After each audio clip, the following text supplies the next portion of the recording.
Hello and welcome back. I'm Lisa. And I'm Erin. And this is the Getaways Podcast.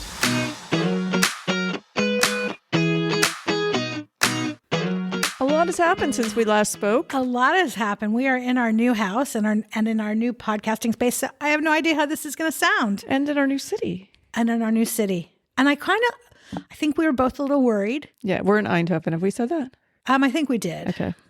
I think we were both a little worried, but we did this, and you can read about it on the website, but we did this wine walk that went all through Eindhoven last week in different restaurants with wine tastings. It's a cute town. Yeah, it is.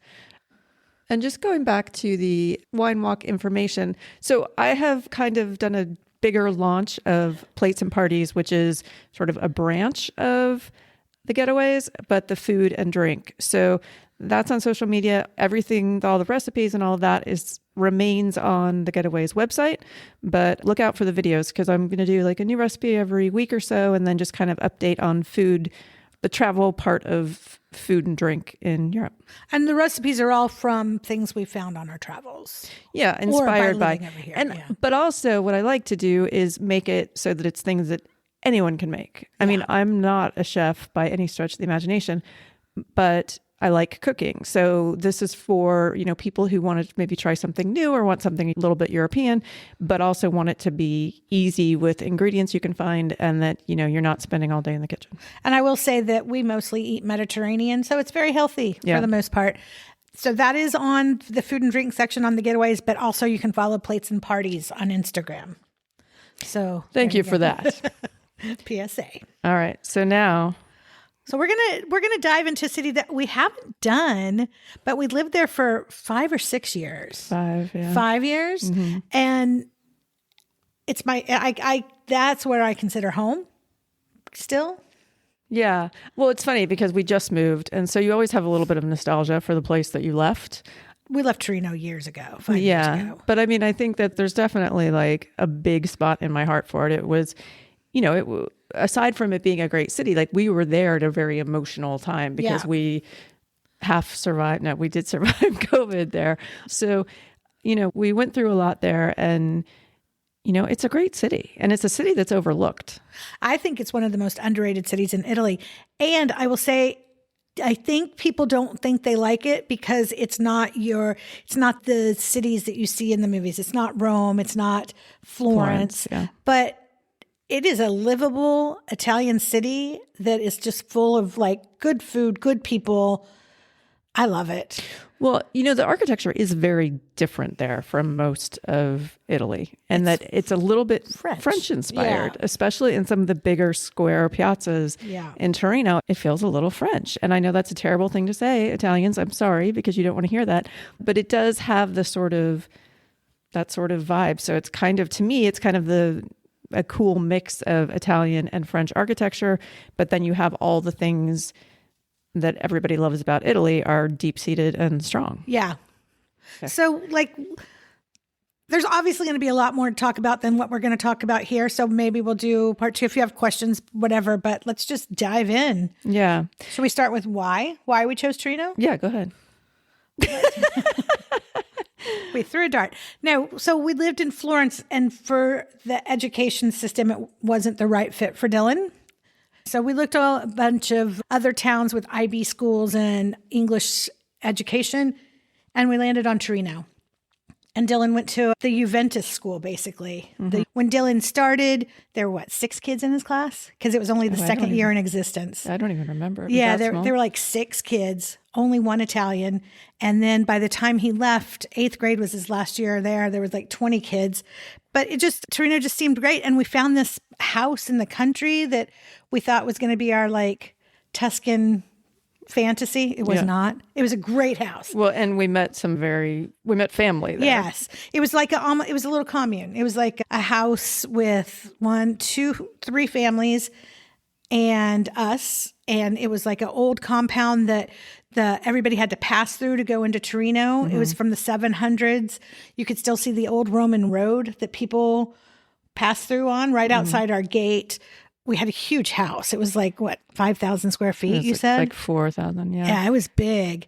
It was in the country. So there was some cons which this is not what this podcast is about. So I'll write about it in the blog post. Yeah. But we did get to meet our neighbors, the cinghiali or the wild boar, which were always out. I know we've talked about it before, but they were always out in the yard and you had to be particularly careful, especially we had cash at the time at that house. But we are still like friends and go see some of the people that we lived in that compound with every year. Yeah.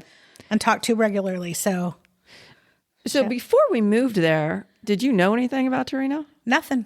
Okay, so the two things that I knew was that the Winter Olympics were there and the Shroud. Yeah, I didn't because know any I of grew that. up in a Catholic household.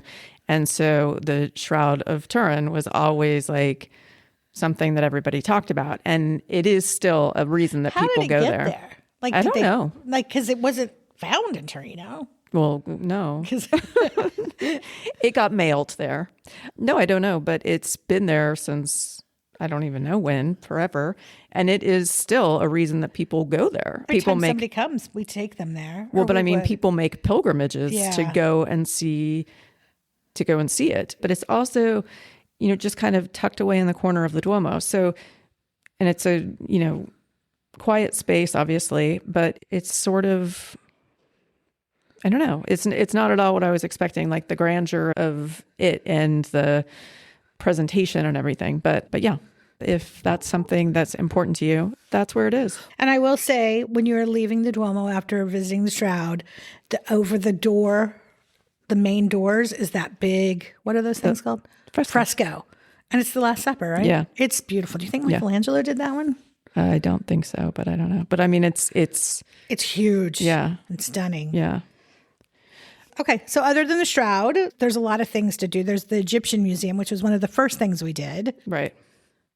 Which is the second largest collection of Egyptian artifacts, second only to Cairo. Yeah. So, I mean, it is huge and really nicely done. Yeah. We did like the audio tour. We did the kids tour. Because Dylan was pretty little then. He was like 11? 10. Because he turned 10 in Florence, yeah. But you could spend forever there, but that was like maybe an hour to 2 hours. Yeah, it was like an hour and a half, I think. Yeah, and it gave you like a nice kind of overview, and yeah. It's really cool. Yeah, it's really cool. It's weird to go to Torino and go to an Egyptian museum, but it is worth it. It's really interesting. Did you ever go to the one in the Louvre? I went there. It was way bigger than the one in the Louvre. Because there's more things to see in the Louvre than the Egyptian stuff.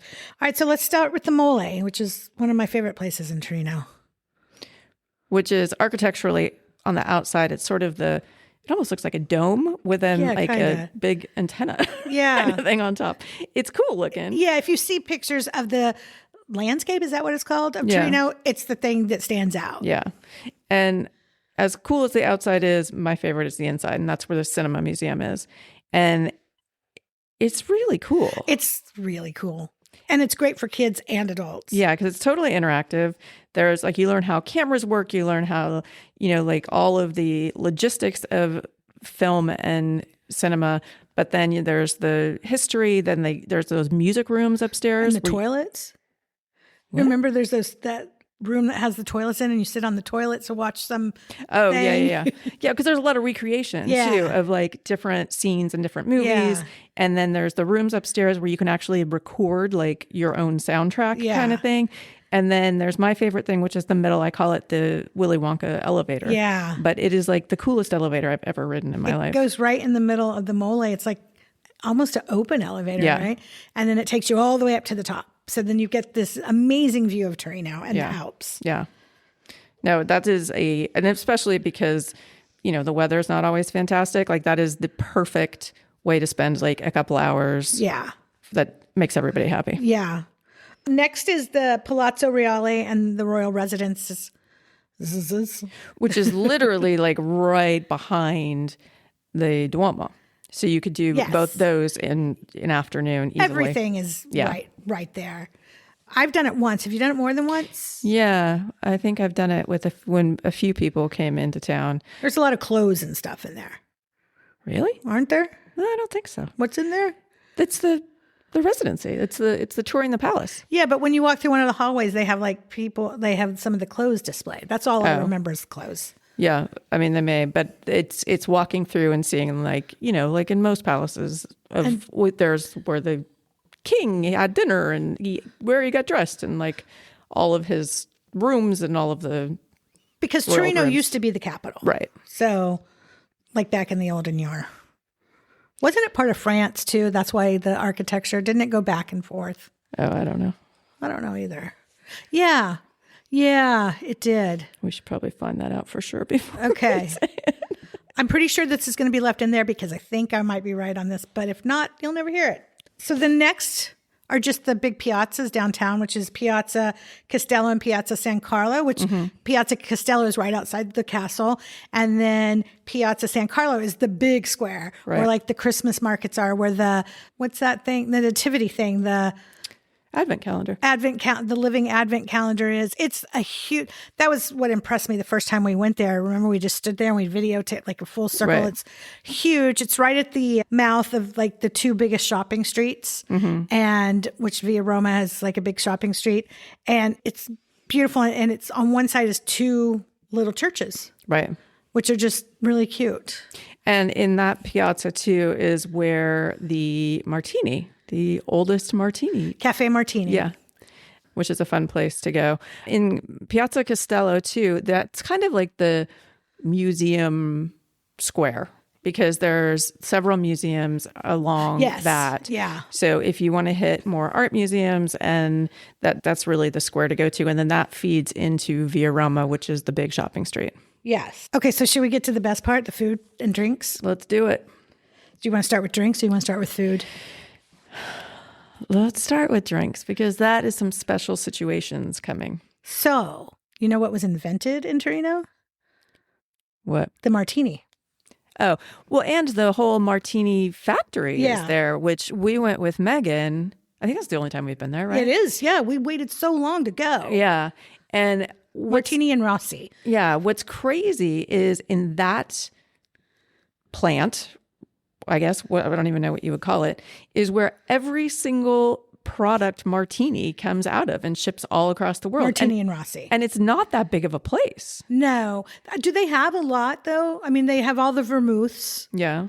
But in all the like... And they have Prosecco. Yeah. And now they do the Spamontis. Yeah. And they do all the now individual cans of aperitivo drinks like the Piero. Yeah. And I mean, it's a pretty big operation. It's between Torino and Asti, which is obviously where Asti Spamonti is from. But fun place to go. Oh, it's so fun. You get a whole tour. You get tastings.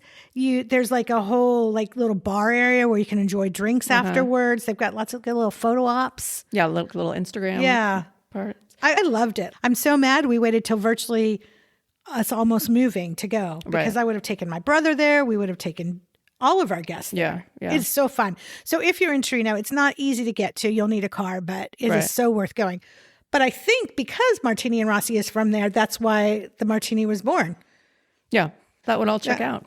So Caffè Martini is in the square, and they also do some tastings, In San Carlo. In San Carlo, and it's a nice bar.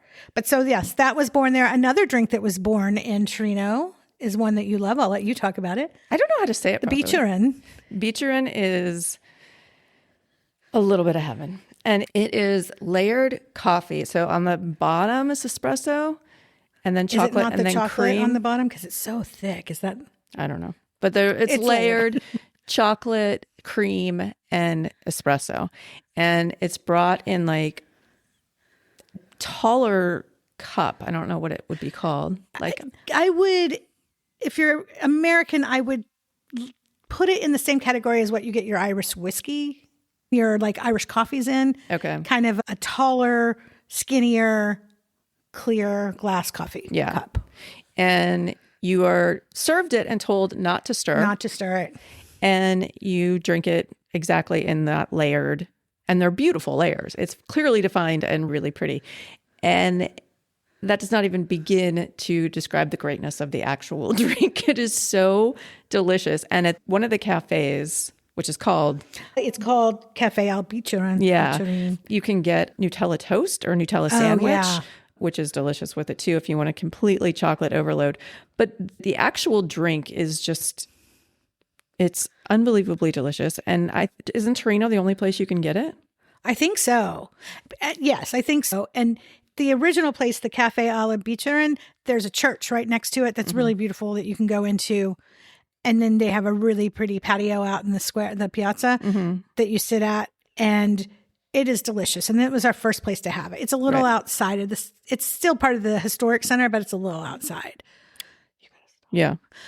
But we've had some interesting experiences there. But definitely worth going. It's yes, delicious. And you can get them at a lot of cafes. I've had some bad ones, but another place that we had really great, and I take people there more than I do to Caffè Al Bicerin, is, what's it called? Baratti and Milano. And they have great chocolates. And sandwiches, little sandwiches, like. But the chocolates you can like buy to take home. Oh, yeah. No, we sent them to people as presents, didn't we? Yeah.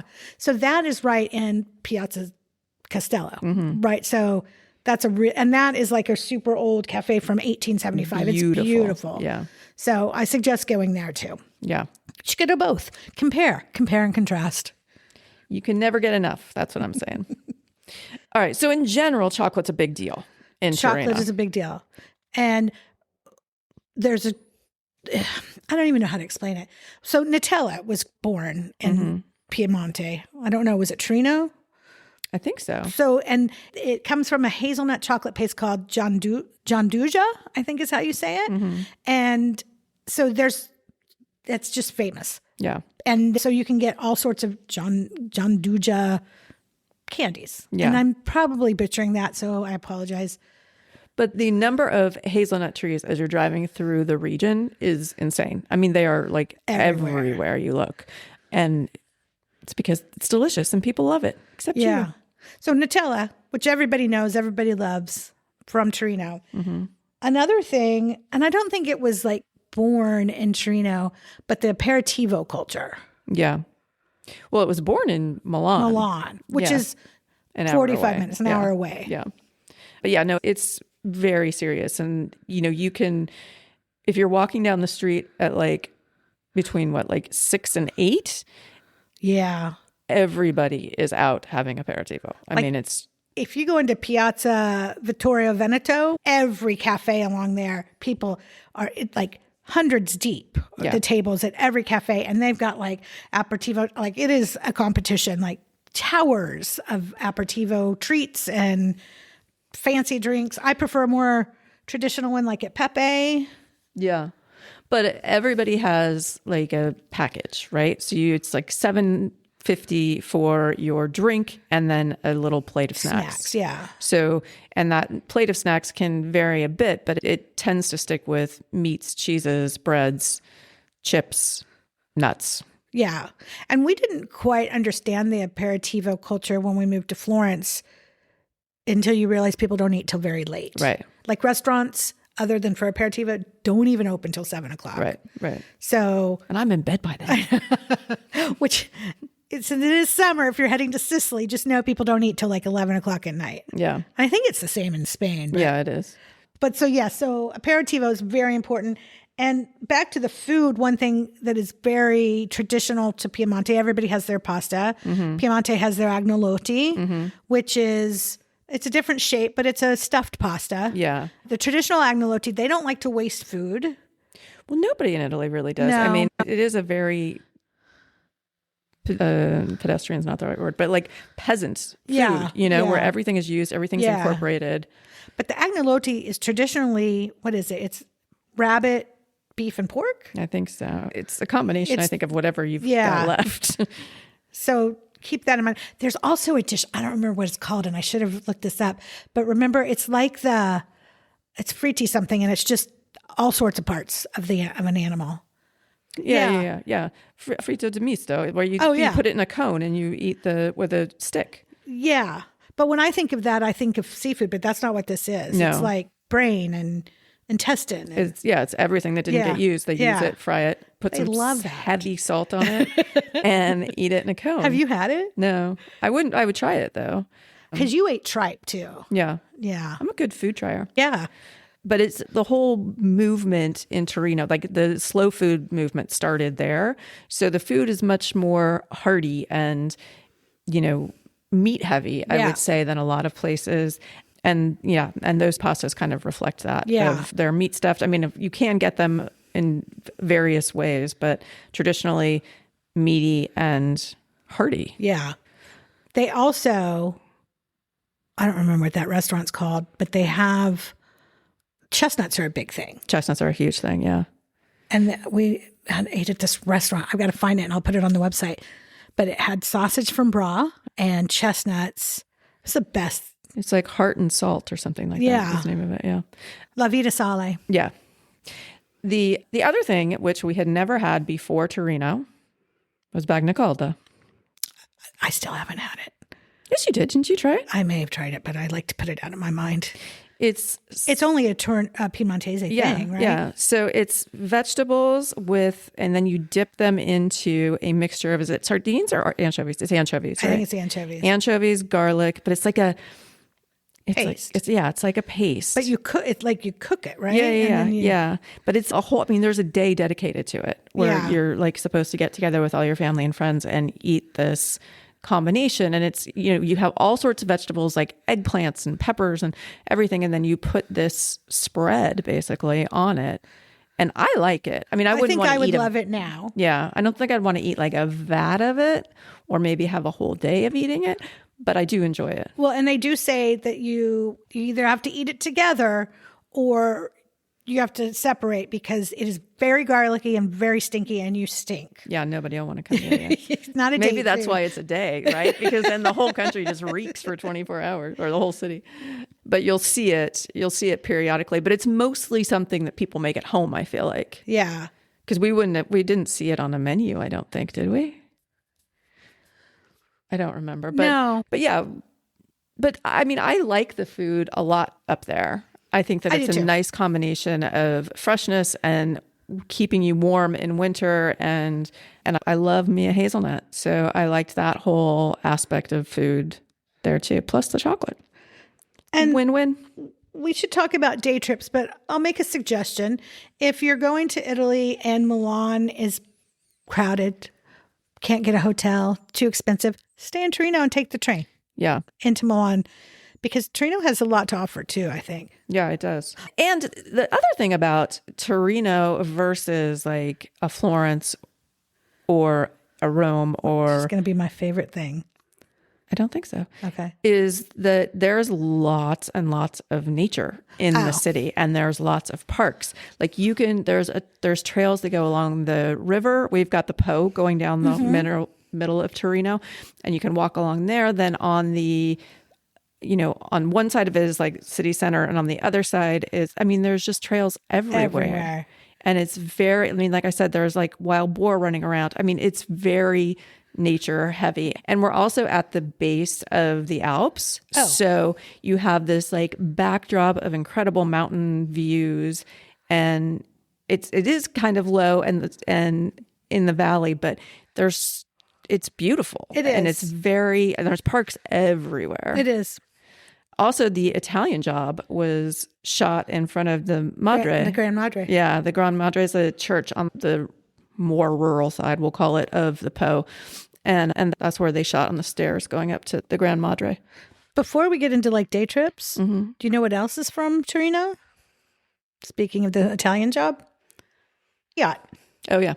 I love a Fiat. Well, it was the head of industry in Italy for a bit, right? That's where a lot of money source came out of and a lot of like corporations started up there.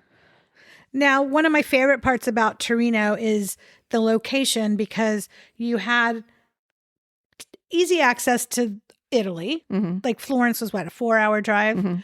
You have easy access to France. You're less than an hour from France. You're less than an hour from Switzerland. You are close to the Alps. You're close to everything. So I liked the ease into all sorts of vacations. Yeah. Being based in Torino. Yeah. Which was way easier than being based in Florence. Yeah. Or the Netherlands. Hey, we can get to Luxembourg and Germany. So let's talk about day trips because if you base in Torino, there are a lot of places that you can go and have really great times. Okay. Well, other than Milan, we've talked that you can get to Milan. It's at the base of the Alps. So you can get to Sestriere. Yeah. For great skiing in the winter. Obviously, the Olympics were there. And for great hiking and just outdoor fun in the summer. And there's water up there. I mean, there's rafting. There's all kinds of sporty things to do. I love it up there. You're very close by car to Chamonix in France, Zermatt. You just go through Courmayeur. Courmayeur is another mountain skiing area that's beautiful. That's where Mont Blanc, the Italian side of Mont Blanc is. And more day trips are Langhe. Right. Which we haven't really talked about wine in this region, but this is a big wine area. Yeah. The Piemonte, the Torino, Langhe area is very big for Nebbiolo, which is the grape that gives this Barbaresco, Barbera, Nebbiolo, Dolcetto, like all of the, I mean, there's a lot of good wine that comes out of the Barolo. Yeah. But what's the sweet wine? The Sprite? Moscato. So we'll do a whole episode on Langhe, but it's Barolo, it's Alba, it's Asti. Barbaresco. That's a town. Barbaresco, Nizza. There's a whole bunch of cute little wine towns. So we'll do an episode on that soon, but those are all like places you can go. Alba's like one of my favorite places. Yeah. They have the Truffle Festival. They have one of the top restaurants on the Michelin list there, which we had the honor of eating at. But yeah, no, you're still in Italy, so you still have great local wines in Piemonte and in Torino. And then Sacre San Michel? Yeah. I'll let you. San Michele. Oh, yeah. I'll let you tell them what that is. Well, so I don't know how widespread this is, but there was a trail that was set by monks that was going like basically all through Europe, right? And there were places and abbeys that you were supposed to be able to stay at as you did your journey / pilgrimage / walk. And are they all called San Michel? And they're all called San Michel. And if you look at a map, they're kind of all like strategically placed, but clearly on a path going north. And this one is, so the most famous one is the one on the border of France and Brittany and Normandy. And that's Mont Saint Michel. But this one is same name. It's also on a peak. Big mount. You guys hiked up to it, remember? We did, yeah. And it's beautiful. And that one's a bit more in ruins than the one in France, but it's lovely. And like Erin said, I went with my sisters and we walked all the way up. I drove. And I met them at the top. And it was a beautiful day. We got to see crazy views. And even if you don't hike, you got to be proficient with stairs. Yeah, there's a lot of stairs. Very, very uneven surfaces. Yeah. But really cool. Yeah. And really worth seeing. And it's probably about halfway to Sestriere from Torino, right? I think it's a little closer to Torino because when we get to it, I'm always like, oh, we're almost home. Yeah. Okay. But yeah. And there's a lake below it that has nice little cafes to eat. Yeah, that's where we had lunch, right? Yeah. Yeah. No, it's a really nice little area and, easy afternoon outside of Torino. Yeah. And then we talked about the Alps. So, yeah, we talked about the Alps. So what would you tell people? Like, do you have tips, like the best time to go to Torino? There's so many good times to go. Well, I mean, Christmas is beautiful there, but... Is the chocolate festival right around Christmas too? It's October, November. Okay. Because we were wearing very light jackets. Yep, okay. Fall is a good time for food in Italy, I feel like, because that's when you're getting the chestnuts. That's when you're getting the, all of that sort of like the squashes and all of that food, which is my favorite. So I would say fall because the weather's good. The crowds are down. You can probably get a little bit better deal on flights and hotels. And there's a ton of food festivals that time of year. Yeah. So you could eat your way through Piemonte. I would definitely say fall or winter. Yeah. What I will say is when we were planning our move to Italy, we had an Italian teacher in California that would come to our house once a week, Tomas. And he was from Piemonte. And he was very proud and told us about the porticos. Oh, yeah. The whole historic center has porticos. So you can walk all the way around all of it without getting wet if it's raining, because it does rain a lot. Yeah. Well, and that's a nice thing. I'd be walking the dog and I was running until I get to one because I forgot to wear a jacket or whatever. But yeah, no, it's cool. And the city is, okay, I'm going to say one thing that turned me off so that you hopefully will not be turned off when you go there and understand the sort of background behind it. Turned you off, but you got over it quickly. Yeah. So there's a lot of graffiti in the city. There's a lot of graffiti in a lot of Europe, actually. Yeah. And I come from LA, where that is, in a lot of situations, that is gang talk. And that is, and it's unattractive to me because it has violence related. Yeah. And so I have a whole very specific frame of mind with graffiti. And so it really turned me off to begin with in Torino. And then we did a little bit of research and realized that it has nothing to do with violence there. It has to do with self-expression and it's the youth art culture. Yeah. And it's a whole different approach. And when you kind of take it, I mean, you can like it or hate it, but it completely changed my perception of it because it wasn't something dangerous or scary the way that I had been programmed to feel about it. And then it's like no big deal to me now because it's like, oh, he does love her. Look at that. I wasn't as turned off by it as you were. I mean, it was even outside of Florence, the outside parts of Florence. But I do get mad, and I still don't like it when they tag old buildings. Yeah, like, but that's be just that's a different But that's thing. everywhere. Like when we were in Luxembourg, somebody tagged Jesus. Yeah. No, that's a different thing. But just the street art is more of a thing. Well, I don't know if it's more of a thing, but it's definitely a thing here. It's something that people use to self-express. Yeah. And it's not frowned upon in the way that it was in my head. Yeah. So yes, that was something that when we got there, we were kind of like, oh, but Torino is a lovely place. Yeah. And we go back every year. I still call it home. I half see us ending up there anyway. Yeah. So definitely keep that on your list. Yeah. There's no tourists.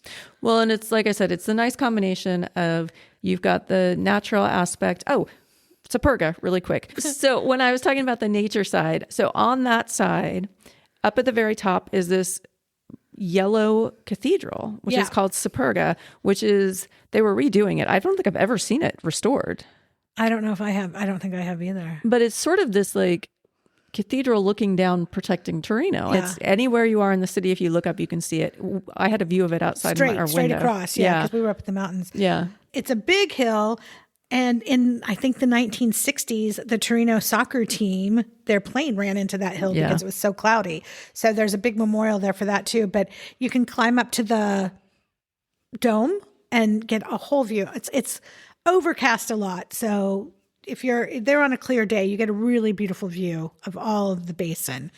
And same thing with that church. You can walk up. There's trails that take you up, or there's actually a little train that you can take from the bottom too. Yeah. Or you can drive. But it's a nice way to see a different view of the city too. And I've got restaurants on the post that's up now. But I will say, if you go to Superga, after you leave or before you get there, since you're already on that side of town, you should go to a restaurant called La Medusa. La Medusa. It was one of our first restaurants. Our landlady told us about it. Mm-hmm. It's just a local deliciousness. It's not in the center. I think just people that know about it go there. It is the best food. Yeah.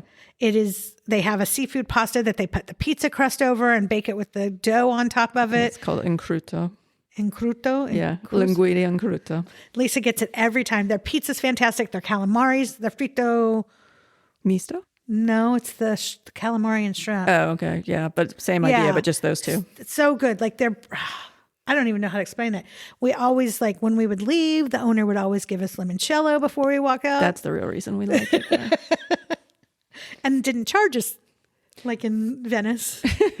But yeah, there's so many good things about Torino, and we could go on and on because we do really love it. And it's, it's a blessing and a curse that it is a little bit underrated because people don't know how great it is, but that also means it keeps tourism down. Yeah. After living at the Duomo in Florence for a year, it was a shock and a relief to be in Torino where there's not a lot of tourists. Yeah. You don't have to wait in line to get into places that you want to see. So it's great that way.